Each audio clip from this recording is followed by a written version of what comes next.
नमस्कार दोस्तों, बहुत बहुत स्वागत है मोतिहारी स्टडी पॉइंट में।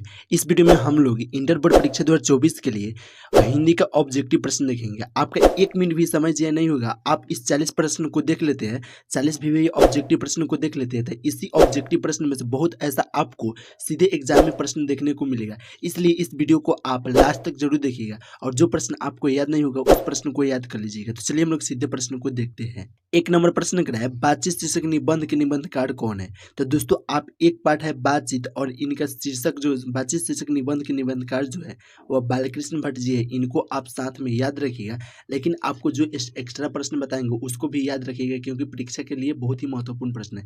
अगर आपसे पूछा जाएगा कि बालकृष्ण भट्ट का जन्म कब हुआ था, तो 23 जून 1844 याद रखिएगा। अगर इनका मृत्यु पूछ देगा तो 20 जुलाई 1914 आप साथ में याद रखिएगा। लेकिन आपको देखिए अब अगला प्रश्न को देखते हैं। चलिए 2 नंबर प्रश्न को देखते हैं। यह प्रश्न क्या है, मालती के पति का नाम क्या था? तो महेश्वर था। आप इस बात को याद रखिएगा, मालती के पति का नाम महेश्वर था। अगर आपसे उल्टा इसको करके पूछेगा यानी कि महेश्वर की पत्नी का नाम क्या था, तो मालती, आप इस तरह भी जवाब दे सकते हैं। ठीक है, तो इसका राइट आंसर भी हो जाएगा। लेकिन आप याद रखिएगा रोज पाठ से आया है, जो अगर रोज पाठ पूछ देगा किनका है तो अज्ञे जी का है। आप यह भी साथ में प्रश्न को याद रखिएगा। चलिए अगला प्रश्न को देखते हैं। 3 नंबर प्रश्न क्या है, निम्नलिखित में कौन सी रचना गुलेरी जी की नहीं है? इसमें हम लोग को देखना है कौन ऐसा रचना है जो गुलेरी जी की नहीं है। तो पहले हम लोग देखेंगे कौन कौन है। तो सुखमय जीवन, बुद्धू का कांटा और उसने कहा था, ये तीनों है। लेकिन हारे को हरि नाम नहीं है, इसलिए राइट आंसर डी हो जाएगा। चलिए 4 नंबर प्रश्न को देखते हैं। यह प्रश्न क्या है, चंद्रहास शर्मा गुलेरी ने कुल कितनी कहानियां लिखी थी? 1 या 2 या 3 या 4? तो आप याद रखिएगा 3 कहानी लिखे थे। और कौन कौन लिखे थे? तो सुखमय जीवन और बुद्धू का कांटा और उसने कहा था, ये तीनों लिखे थे। आप साथ में याद रखिएगा। चलिए 5 नंबर प्रश्न को देखते हैं। यह प्रश्न क्या है, अर्धनारीश्वर कल्पित रूप है। तो अर्धनारीश्वर कल्पित रूप शिव और पार्वती का है, इसलिए 5 का राइट आंसर ये हो जाएगा, शिव और पार्वती का। चलिए 6 नंबर प्रश्न को देखते हैं। यह प्रश्न क्या है, गाल बजाना मुहावरे का अर्थ है। तो गाल बजाना मुहावरे का अर्थ है डिंग हाँकना होगा, इसलिए 6 का राइट आंसर ए होगा।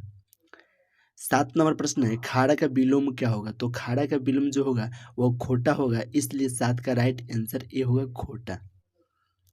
चलिए 8 नंबर प्रश्न को देखते हैं। यह प्रश्न क्या है, अनुराग का विलोम क्या होगा? तो अनुराग का विलोम विराग होगा, इसलिए 8 का राइट आंसर बी हो जाएगा, विराग। चलिए 9 नंबर प्रश्न को देखते हैं। यह प्रश्न क्या है, गंगा शब्द का प्रवाची क्या होगा? तो गंगा शब्द का प्रवाची मंदाकिनी होता है, इसलिए 9 का राइट आंसर ए हो जाएगा, मंदाकिनी। 10 नंबर प्रश्न क्या है, किस लोकनायक के नाम से जाना जाता है? तो आप याद रखिएगा जयप्रकाश नारायण को लोकनायक के नाम से जाना जाता है, इसलिए 10 का राइट आंसर भी हो जाएगा। लेकिन अगर आपसे परीक्षा में पूछा जाएगा कि जयप्रकाश नारायण का जन्म कब हुआ था, तो 11 अक्टूबर 1902 को हुआ था। आप इसको साथ में याद रखिएगा। लेकिन अगर पूछेगा जयप्रकाश नारायण के निधन कब हुआ था, तो 8 अक्टूबर 1979 को हुआ था। आप इसको भी याद रखिएगा। चलिए अगला प्रश्न को देखते हैं। यह प्रश्न क्या है, माटी की मूर्ति किसकी रचना है? तो राम वृक्ष बेनीपुरी की माटी की जो मूर्ति रचना है वह है, इसलिए 11 का करेक्ट आंसर बी हो जाएगा, राम वृक्ष बेनीपुरी की। चलिए 12 नंबर प्रश्न को देखते हैं। यह प्रश्न क्या है, जयप्रकाश नारायण को किसका दलाल कहा गया? तो दोस्तों आप याद रखिएगा जयप्रकाश नारायण को अमेरिका का दलाल कहा गया था, इसलिए 12 का राइट आंसर डी हो जाएगा, अमेरिका का। चलिए 13 नंबर प्रश्न को देखते हैं। यह प्रश्न क्या है, जयप्रकाश नारायण के बचपन का क्या नाम था? तो जयप्रकाश नारायण के बचपन का जो नाम था वह बाउल था, इसलिए 13 का राइट आंसर सी हो जाएगा। आपके परीक्षा के लिए एक एक प्रश्न बहुत ही महत्वपूर्ण प्रश्न है, आप इसको ध्यान से याद रखिएगा क्योंकि परीक्षा में इस तरह प्रश्न पूछा जाता है। और यह प्रश्न क्या है, लेनिन की मृत्यु कब हुई थी? तो 1924 में हुआ था। आप इसको भी साथ में याद रखिएगा। चलिए अगला प्रश्न को देखते हैं जो कि 15 नंबर प्रश्न क्या है, फ्री प्रेस के मालिक कौन थे? तो फ्री प्रेस के मालिक जो थे वह सदानंद जी थे, इसलिए 15 का राइट आंसर सी हो जाएगा, सदानंद जी। चलिए 16 नंबर प्रश्न को देखते हैं। यह प्रश्न क्या है, निम्न में रामधारी सिंह दिनकर की रचना कौन है? यानी इनमें रामधारी सिंह दिनकर की रचना कौन है? तो उर्वशी जो है वह रामधारी सिंह दिनकर की रचना है, इसलिए 16 का राइट आंसर सी हो जाएगा। चलिए 17 नंबर प्रश्न को देखते हैं। यह प्रश्न क्या है, गांधारी कौन थी? तो गांधारी जो थी वह दुर्योधन की माँ थी, इसलिए 17 का राइट आंसर सी हो जाएगा, दुर्योधन की माँ। चलिए 18 नंबर प्रश्न को देखते हैं। यह प्रश्न क्या है, प्रेमचंद थे। तो प्रेमचंद कथाकार थे, आप इसको याद रखिएगा, इसलिए 18 का राइट आंसर बी हो जाएगा। 19 नंबर प्रश्न को देखते हैं। यह प्रश्न कर रहा है आरंभ का विलोम क्या होगा? तो आरंभ का विलोम अंत होता है, इसलिए 19 का राइट आंसर ए होगा अंत। चलिए 20 नंबर प्रश्न को देखते हैं। यह प्रश्न कर रहा है आकाश का प्रवाची शब्द क्या होगा? तो आकाश का प्रवाची शब्द नभ भी होता है, गगन भी होता है, अंबर भी होता है, इसलिए राइट आंसर तीन हो जाएगा। तो उपर्युक्त सभी हो जाएगा, तो राइट आंसर डी हो जाएगा। चलिए 21 नंबर प्रश्न को देखते हैं। यह प्रश्न कर रहा है अंतोन चेखव की कहानी कौन सी है? तो अंतोन चेखव की कहानी जो है वह क्लर्क की मौत है, इसलिए राइट आंसर ए हो जाएगा। लेकिन अंतोन चेखव का अगर जन्म आपसे पूछेगा तो 1860 बता दीजिएगा, अगर मृत्यु पूछेगा तो 1904 बता दीजिएगा, ठीक है। तो राइट आंसर आपका ए हो जाएगा। चलिए अगला प्रश्न को देखते हैं। यह प्रश्न जो 22 नंबर है, यह प्रश्न बहुत ही महत्वपूर्ण प्रश्न है, जो कि करे तार सप्ताह का संपादक कौन है? तो अज्ञेय जी है तार सप्ताह का संपादन, इसलिए 22 का राइट आंसर डी हो जाएगा। लेकिन दोस्तों अगर आपसे परीक्षा में पूछा जाएगा कि अज्ञेय जी का जन्म कब हुआ था, तो 7 मार्च 1911 याद रखिएगा। लेकिन मृत्यु भी पूछेगा तो 4 अप्रैल 1987 में, साथ में याद रखिएगा। आपको इस सब इसलिए बता रहा है कि आपका बहुत कम समय बचा हुआ है, इसी वीडियो में आपको बहुत ऐसा ऑब्जेक्टिव प्रश्न सीधे एग्जाम में देखने को मिलेगा। चलिए 23 नंबर प्रश्न को अब देखते हैं। यह प्रश्न कराए इनमें अज्ञेय जी का नाटक कौन है? तो उत्तर प्रियदर्शी जो है वो अज्ञेय जी का नाटक है, तो राइट आंसर सी हो जाएगा। लेकिन सिपाही की माँ अगर पूछ देगा सिपाही की माँ के लेखक कौन है, तो मोहन राकेश जी, आपको इसको भी साथ में याद रखिएगा। चलिए 24 नंबर प्रश्न को देखते हैं। यह प्रश्न कराए गैंग्रीन इनमें संबंध है, यानी इनमें किससे गैंग्रीन संबंध है? तो बीमारी से है, इसलिए 24 का राइट आंसर सी हो जाएगा, बीमारी से। चलिए 25 नंबर प्रश्न को देखते हैं। यह प्रश्न क्या है रोज इनमें से क्या है? तो रोज जो है वह कहानी है, इसलिए 25 का राइट आंसर बी हो जाएगा, कहानी। चलिए 26 नंबर प्रश्न को देखते हैं। यह प्रश्न क्या है एक लेख और एक पत्र शीर्षक पाठ क्या है? तो आप याद रखिएगा एक लेख और एक पत्र जो शीर्षक पाठ है वह ऐतिहासिक पत्र है, इसलिए 26 का राइट आंसर ए हो जाएगा, ऐतिहासिक पत्र। चलिए 27 नंबर प्रश्न को देखते हैं। यह प्रश्न क्या है एक लेख और एक पत्र के रचनाकार कौन है? तो एक लेख और एक पत्र के रचनाकार जो है वो भगत सिंह है, इसलिए 27 का राइट आंसर ए हो जाएगा। लेकिन अगर आपसे परीक्षा में ऐसा भी सवाल पूछा जाएगा कि भगत सिंह का जन्म कब हुआ था, तो 28 सितंबर 1907 को हुआ था, आप इसको साथ में याद रखिएगा। लेकिन 23 मार्च 1931 को इनके निधन हुआ था, यानी कि मृत्यु हुआ था, इसको भी आप साथ में याद रखिएगा। चलिए 28 नंबर प्रश्न को देखते हैं। यह प्रश्न कर रहा है प्रेम के पीर के कवि कौन है? तो प्रेम के पीर के कवि मलिक मोहम्मद जायसी जी है, इसलिए राइट आंसर डी हो जाएगा। लेकिन मलिक मोहम्मद जायसी के पाठ जो है वह लेखक है, वह कड़बक पाठ के लेखक है मलिक मोहम्मद जायसी जी।